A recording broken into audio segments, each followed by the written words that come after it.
Oi, pessoal, aqui é Diana Assunção, pelo Esquerda Diário, e eu estou aqui com a ativista e psicóloga Lara Souza, também esposa do Tiago Ávila, que teve preso aí, sequestrado, né, pelo Estado de Israel, por ter participado da Flotilha da Liberdade, que a gente veio acompanhando bastante nos últimos dias. Então, em primeiro lugar, eu queria agradecer muito, Lara, essa entrevista que você topou dar aqui para a gente hoje, mesmo na correria toda que você está. Muito obrigada, bem-vinda aqui ao Esquerda Diário.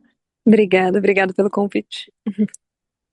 E, bom, em primeiro lugar, Lara, eu queria, enfim, dizer toda a força diante de toda essa situação que você vem passando também, frente a a esse ataque absurdo que sofreu a flotilha, todo o nosso repúdio ao Estado de Israel, né, enfim, em primeiro lugar, pelo genocídio, Sim. na Palestina, mas, enfim, por perseguir, ativistas, no mundo inteiro, né, pelo sequestro da Flotilha da Liberdade, toda a repressão que sofreram o Tiago, a Greta, a Rima Hassan e todos os Uhum. ativistas. Sim. E, em primeiro lugar, eu queria que você comentasse um pouco qual que é a situação atual do Tiago, né? Porque, enfim, está confirmada a chegada dele no Brasil nessa sexta-feira pela manhã, pelo que saiu na imprensa. Enfim, se você puder falar um pouquinho mais, sobre isso. Tá. Bom, obrigada de novo pelo convite, né? Hoje de manhã, bem cedo, às 5 da manhã, mais ou menos, a advogada dele me ligou, falando que ela estava indo lá para o centro de detenção, né, para fazer a visita dele. Ela ainda não sabia se o voo estava confirmado, ainda não sabia se ele realmente viria hoje. A maior preocupação, na verdade, era a questão de que ontem ele tinha sido colocado na solitária, né? E a gente estava tentando fazer alguma articulação para que ele pelo menos voltasse para a cela em convívio, né, com os outros ativistas. E aí, quando ela me ligou avisando que iria para a visita, e pouco depois ela me liga dizendo que ele tinha sido levado para o aeroporto. Eles não avisaram ela, né, que já seria contra um protocolo, né, não avisar para a advogada, mas ela Sim. tinha ainda feito um requerimento, eles ignoraram esse requerimento, né, então levaram ele para o aeroporto antes dela poder encontrar ele, e o que significou ele não ter contato com ninguém, né? A gente não ter nenhuma forma Uhum. de comunicação. Então, aí quando a gente teve essa informação de que estava indo para o aeroporto, a embaixada também só recebeu essa informação, né? A embaixada do Brasil lá em Israel e o Itamaraty aqui, né? Só recebeu também essa informação de que ele estava sendo levado para o aeroporto, mas a embaixada fez um pedido formal de falar com ele, de encontrar com ele.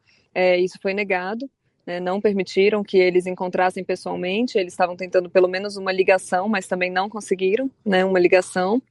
E a gente ficou sem notícias, né? Sem saber o que tinha acontecido até a hora do voo, né? Quando deu a hora do voo, eu já estava desesperada falando, né? Mandando mensagem para todo mundo da embaixada, mandando mensagem para advogado, mandando mensagem para os coordenadores, para os outros familiares da flotilha, querendo saber se alguém sabia se o Thiago tinha embarcado, né? Sim. E ainda todo mundo, né, me respondeu que ainda não tinha essa informação e estava tentando descobrir. E aí, um tempo depois, né, acho que uns 40 minutos depois do horário do voo, a gente recebeu a confirmação de que ele embarcou, de que ele estava a caminho de Madrid. E aí, bom, né, tivemos essa confirmação, que já foi um alívio, mas continuamos sem comunicação, né? Sem saber como ele estava, sem ele poder se comunicar com ninguém, né? Porque ele não tem mais celular, ele está sem celular. É, então a gente estava nessa aflição também, né? De não ter nenhuma forma de falar com ele. É, enfim, e é isso, né? Aí o voo dele de Madrid era noite de lá, né? Então ele já está também voando para São Paulo e chega aqui amanhã cedo, né? Aí depois do eles foram levados para o aeroporto, alguns voos eram mais ou menos no mesmo horário, né? Aí uma das participantes me ligou depois, a Yasmin, que é alemã, ela me ligou falando para dizer que o Tiago estava bem, que ela tinha encontrado com ele no aeroporto e para me tranquilizar, mas foi a notícia que eu recebi, né? Assim, aí é isso. Sim. Bom, enfim, a gente estava nessa batalha pela liberdade de todos, então, inclusive, amanhã vai ter uma concentração, né, na chegada do Uhum, Tiago. A gente do Esquerda Diário vai estar lá e chamamos todo mundo também a engrossar, porque é parte, né, da luta pelo fim do genocídio na Palestina. E sim. nesse sentido, Lara, eu queria também saber um pouco na sua visão qual a importância que você acha que teve a Flotilha da Liberdade nesse momento, assim, porque foi muito chamativo, né? Uhum, Conquistou um espaço muito grande na imprensa e cumpriu um papel, né? Nesse sentido de potencializar a solidariedade à Palestina, desmascarar também o Estado de Israel e toda a perseguição que faz. Então, queria que você colocasse um pouco sobre a importância que teve essa ação. uhum. Tá. Bom, eu acho que uma das dos principais objetivos da flotilha, na verdade, era justamente trazer essa visibilidade, né? É claro que muita gente questionou a ação, dizendo, mas era um barco pequeno, não ia resolver quase nada, não cabia muita carga de ajuda humanitária, mas esse nível de visibilidade, fazer todo mundo olhar, escancarar que esse crime de guerra está sendo cometido, que a ajuda humanitária não está chegando, que as violações estão acontecendo justamente para impedir que chegue ajuda humanitária, né? Essa é uma denúncia necessária, né? Essa é uma denúncia urgente. Então, ter uma ação desse porte, dessa visibilidade, com as pessoas que foram também, né, a Greta, com o nível de visibilidade que ela tem mundial, a Rima parlamentar, né, jornalistas da Al Jazeera, o Tiago, que também é um ativista muito reconhecido aqui no Brasil. Então, assim, as pessoas também foram escolhidas, pessoas que poderiam usar o seu alcance para dar luz à causa, né, para trazer foco, para colocar todo mundo para olhar e para falar sobre o que está acontecendo, né? Então, esse objetivo a flotilha cumpriu, né? Eles não conseguiram chegar, eles não conseguiram cumprir esse objetivo final. A gente ainda também não conseguiu o objetivo de abrir um corredor humanitário, que também era um dos objetivos da missão, né? Mas pelo menos esse objetivo da visibilidade, de colocar todo mundo para falar sobre o assunto, isso aconteceu, né? E também deu uma força para tanto para manifestação pública, né, para cobrança dos governos, para cobrança da comunidade internacional, deu uma força para a marcha que está acontecendo agora, né, que chega no dia 15 na fronteira de Rafat. Então tem milhares de ativistas marchando da Tunísia até a fronteira, também para denunciar, né, o fato de que não está entrando ajuda humanitária por terra também, né? Tem milhares de caminhões parados lá, carregados com alimentos, com medicamentos, com água, e não está sendo permitido de entrar. Então, esse objetivo de fazer o mundo olhar, de fazer o mundo falar sobre, de fazer o mundo denunciar que está acontecendo um crime de guerra, isso eles conseguiram, né? Então, eu acho que foi uma ação bem sucedida, né? Foi uma ação que, apesar dos riscos, apesar de tudo que aconteceu, né? Parte do objetivo foi cumprido, né? Sim, com certeza, eu acho que dá força também para as manifestações que, como você colocou, já estão em curso, né? Um Uhum, chamado, né, a atos em todo o país, no sim, próximo dia 15, né? Em uhum, todo o país, não, em todo o em todo mundo. mundo, uhum, E, inclusive, a gente está com um correspondente do Esquerda Diário no Egito também uhum, para participar dessa marcha, tá, enfim, sim, sofrendo repressão também uhum, do governo egípcio, que não quer, está ameaçando não deixar a marcha sair, né? Mas ele está lá junto com muitos ativistas de muitos países para justamente engrossar essas manifestações sim, internacionais, que eu acho que são parte de uma tarefa fundamental nesse momento para todos os trabalhadores, para toda a juventude. Eu acho que isso também coloca uma questão para a gente aqui no Brasil, que é a exigência de ruptura. né, de Uhum, relações do governo brasileiro com o Estado de Israel, porque já sim. fica uma situação que é insustentável, né? Queria também ver como é que você vê essa questão. Bom, acho que a situação já está insustentável há muito tempo, né? Assim, Sim. é, eu vejo que os pronunciamentos têm melhorado um pouco, né? Até nessa situação da flotilha, o segundo pronunciamento do Itamaraty já foi um pouco melhor que o primeiro, não é? Já foi ali reconhecendo uma ilegalidade, fazendo uma denúncia. O Lula tem feito pronunciamentos também trazendo a questão, né? Dizendo que sim, é genocídio e fazendo pronunciamentos um pouco mais é, diretos, né? Ainda assim, a gente está muito distante do que deveria, né? Então, é, sim necessário, né, romper relações diplomáticas, romper relações comerciais. É, Antes de romper relações, né, a gente está agora nessa semana teve um pronunciamento também dos petroleiros, né, de pelo menos parar de vender petróleo para Israel, para que está abastecendo os tanques que está matando os palestinos, né? Então ainda falta muito, né, de de ação concreta do governo brasileiro. E com certeza isso é urgente, né? A flotilha também trouxe luz para isso, de que o quanto Israel tem passado impune, né?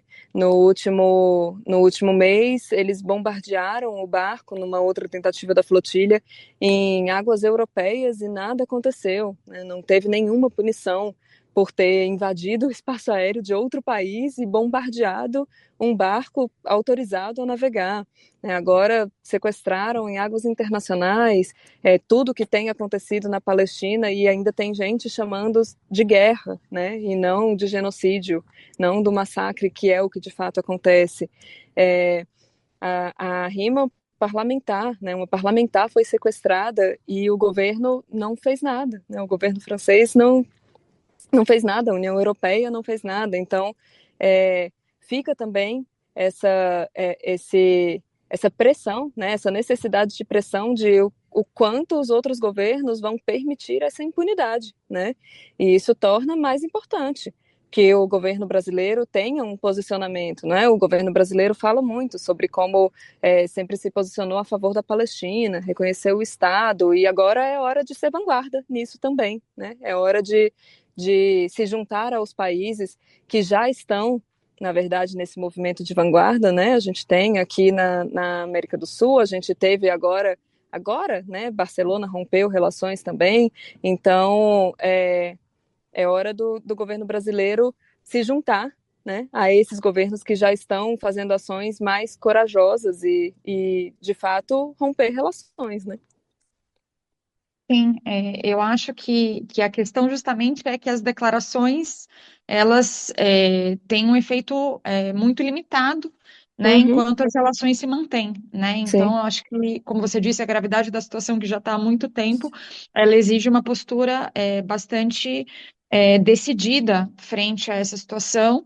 sim. E é isso que eu acho que a gente precisa continuar exigindo, inclusive se apoiando em exemplos como esse que você colocou também dos petroleiros, Uhum, né? Que eu também acho que é um exemplo de como a classe trabalhadora pode ter posicionamentos e políticas que vão no uhum, sentido justamente de levantar uma bandeira que hoje é fundamental para o conjunto da classe trabalhadora, para o conjunto da juventude, sim. e acho que nesse sentido é um exemplo muito importante. Uhum. Então, Lara, para finalizar, eu queria que você deixasse um recado aí para todas as pessoas que estão se mobilizando pela Palestina, que também, de alguma maneira, despertaram para essa causa através da própria repercussão que a Flotilha da Liberdade conquistou nas últimas semanas, como a gente estava colocando, na defesa da liberdade do Tiago e dos outros ativistas, enfim, um último recado que você queira dar aí para todo mundo. Tá. É, bom, acho que uma das questões que a flotilha trouxe também foi mostrar como iniciativas de sociedade civil são potentes, né? Até o lema deles de que quando os governos falham, nós navegamos, né? E hoje, mais cedo, eu recebi um vídeo da esposa de outro participante da flotilha. Ela também faz parte da flotilha, mas ela não estava no barco, né? E ela gravou um vídeo falando da história deles e eu achei muito bonita o recado dela, que ela disse, quando tudo começou, eles são da Turquia.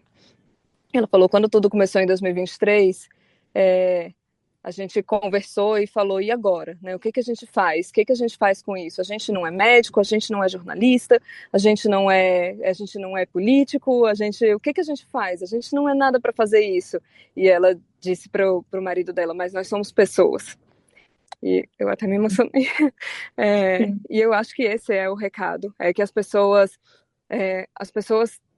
se sentem muito impotentes, né, de pensar, mas eu sozinho não consigo, né? Olha tudo o que está acontecendo, olha a potência do, né, militar do Estado de Israel, olha só o quanto eles já passaram impunes, mas agora é a hora, né? Agora que está todo mundo olhando, agora que a gente chegou numa escalada de visibilidade e de absurdos, de violências, né, de violações do direito internacional a ponto de finalmente outros governos também começarem a se pronunciar.